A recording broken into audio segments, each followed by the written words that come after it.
Des acteurs politiques issus du PDCI-RDA, du RDR, du FPI et de l'UTPCI, accompagnés des diplomates sur le site de désarmement, de démobilisation et de réinsertion de Bondoukou.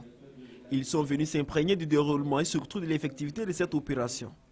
Le directeur général de l'ADDR, Autorité pour le désarmement, la démobilisation et la réinsertion, a expliqué à ses hôtes tout le processus jusqu'à l'insertion de l'ex-combattant dans la vie civile. Fidel Sarasoro a saisi l'occasion pour faire le point des actions déjà menées.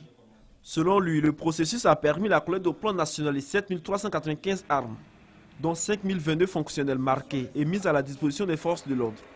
À cela s'ajoutent les 7000 grenades, 455 obus, 742 roquettes et les 570 903 munitions. Toujours selon Fidel Sarasoro, environ 21 000 ex-combattants ont déposé les armes. Il a également fait cas des dispositions mises en place pour faciliter l'insertion des ex-combattants, notamment les centres de resocialisation. Alors que l'année dernière, nous étions à 13%, cette année, comme vous l'avez vu, nous sommes aux alentours de 38% de ceux qui ont commencé à adhérer.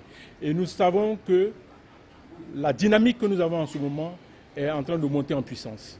Et c'est pour cela, encore une fois, je suis en train de dire, je l'ai dit et le ministre l'a répété, il est important que nos leaders au niveau communautaire, nos leaders au niveau politique, nous accompagnent dans ce processus-là parce qu'ils sont écoutés.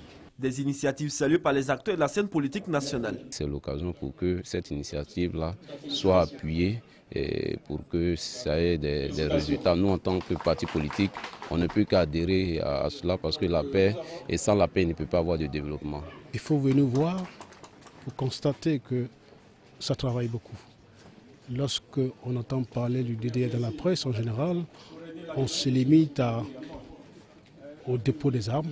C'est un vaste programme qu'il faut encourager. Le tour de ces ateliers nous a permis de comprendre que toutes les questions touchant la vie de l'ex-combattant, la réinsertion de l'ex-combattant ont été prises en compte. C'est ça l'assurance. Maintenant, leur impact, leur efficacité, c'est dans la durée. Mais déjà, les problématiques telles que posées nous permettent de voir qu'effectivement, on a voulu prendre au sérieux ce problème, parce que c'est un problème très sérieux. Je suis heureux qu'on prenne en compte la dimension politique en nous invitant.